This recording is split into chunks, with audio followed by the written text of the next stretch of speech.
भाई भाई जोर से संसद भवन में आवाज जाना चाहिए। मोदी जी को ये कभी जाट मराठे दिल्ली में आए।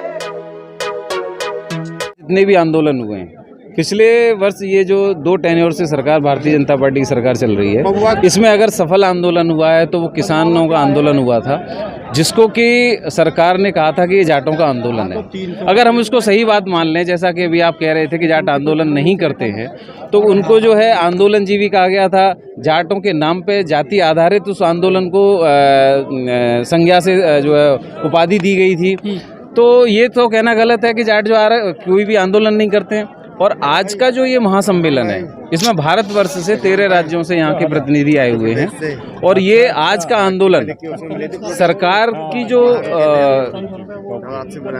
सरकार की जो समाज विरोधी नीतियां हैं, किसान विरोधी नीतियां हैं, या जाट समाज के विरोध में जो नीतियां हैं, उसका आज यहाँ से मील का पत्थर साबित होगा। जो मोदी सरकार है वो तो कहते हैं कि हम सभी जातियों को, धर्मों को, सभी वर्गों को संतुष्ट कर रहे हैं। देखिए, ये उनका एक मीडिया में दिया हुआ बयान होता है, और वास्तविक रूप से धरातल पर अगर देखा जाए तो उनकी कोई तैयारी नहीं है। जैसा कि अभी हम और आप सब जानते हैं, मीडिया भी बंधु भी जानता है कि जो सरकारी तंत्र था उसको खत्म किया जा रहा है। जब सरकारी तंत्र खत्म हो जाएगा और सारी संपत्ति और जो उद्योग हैं औद्योगिक घरानों पे चले जाएंगे, तो कैसे तरक्की होगी देश की? तरक्की अगर होगी तो उद्योगपति की तरक्की होगी।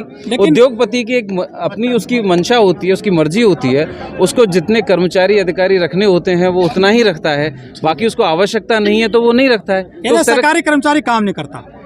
देखिए, सरकारी कर्मचारी बिल्कुल काम करता है, और सरकारी कर्मचारी जितनी मेहनत से काम करता है उसकी जवाबदेही होती है, उसका उत्तरदायित्व होता है। वो उसका, आप देखिए सरकारी विभागों में हम जनता जाती है, कोई भी, मैं जाटों की बात नहीं कर रहा, हम और आप अगर सरकारी विभाग में किसी अपने काम से जाते हैं तो वहाँ अधिकार से कहते हैं कि आप इस काम को करोगे, क्यों नहीं करोगे, हम अपना अधिकार समझते हैं। और प्राइवेट में अगर हम चले जाते हैं, कोई काम नहीं कर रहा होता है तो कहते हैं आपका मन करे दूसरी जगह चले जाइए।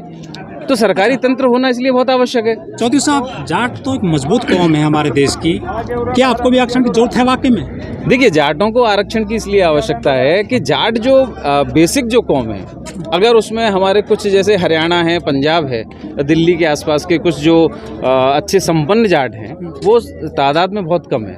बाद बाकी जाटों को आरक्षण की आवश्यकता इसलिए है कि जाटों की जो वास्तविक आर्थिक जो स्थिति है, आर्थिक और इस समय जो शैक्षणिक स्थिति है, वो काफ़ी पिछड़ी हुई है, क्योंकि उनका जो मजदूरी करने को नहीं है, खेतों की जोत है वो काफ़ी कम हो गई है। वो तो नहीं, खेतों की जोत काफ़ी कम हो चुकी है, वो खुद मजदूरी कर रहा है।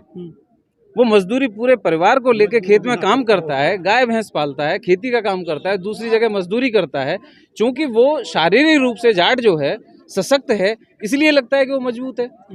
बेल्ट की नौकरी में सबसे ज़्यादा जाट है। बेल्ट की नौकरी में सबसे ज़्यादा जाट है। उसका कारण आप ये देखिए कि सरकार को जहाँ आवश्यकता है जाट की, तो वहाँ उन्होंने जो है बेल्ट की और उसकी कैप की नौकरी दे रखी है उनको। लेकिन असली प्रतिनिधित्व जो समाज को प्रतिनिधित्व करता है, जो एक्चुअली जो पावर होती है, जो प्रशासनिक पावर है, वहाँ पर तो जाट का प्रतिनिधित्व बहुत कम है।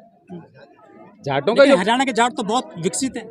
हरियाणा के जाट जो विकसित है, यहाँ की पंजाब के भी, हरियाणा पंजाब के जाट जो विकसित हैं, उसकी यहाँ की भौगोलिक परिस्थितियाँ इस तरह की हैं, यहाँ की जो खेती बाड़ी है उसमें सिंचाई के साधन उपलब्ध हैं, खेती अच्छी है, उपजाऊ भूमि है, और वो बहुत मेहनती है, मेहनत कर रहे हैं। जो हरियाणा का जाट है और जो पश्चिमी उत्तर प्रदेश का जाट है, इसमें क्या अंतर देखते हैं आप?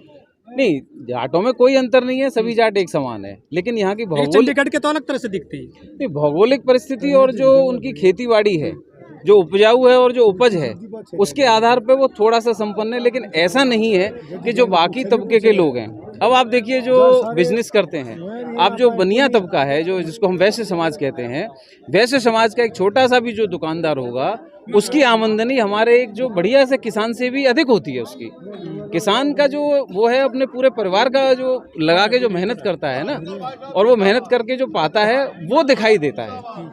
इसलिए लगता है कि जाट बहुत ज़्यादा संपन्न है, लेकिन आर्थिक रूप से जाट की स्थिति अच्छी नहीं है। अगर सर्वे करा लिया जाए, आर्थिक रूप से देखा जाए, ओवरऑल पूरे भारतवर्ष में लगभग 13 प्रांतों में जाट निवास करता है।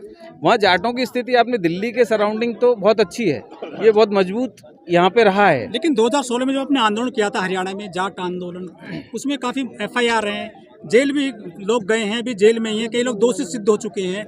300 FIR हुई थी आप पर देशद्रोह का मुकदमा चल रहा है। देखिए, ये सरकार की जो मंशा से हुआ है, जाट कभी देशद्रोही नहीं रहा। जो आदमी सीमा पे रक्षा करता हो, जिनकी वजह से आज देश सुरक्षित हो, जिसकी वजह से हम चैन की नींद सोते हो, पूरा देश चैन की नींद सोता हो, वो देशद्रोही कैसे हो सकता है? देशद्रोही तो एक ये वैमनस्यता के कारण और एक पार्टी ने अपने उद्देश्य की पूर्ति के लिए, बदनाम करने के लिए जाटों के खिलाफ FIR कराई। तमाम जो केस हैं उसमें जाट बरी भी हो रहे हैं।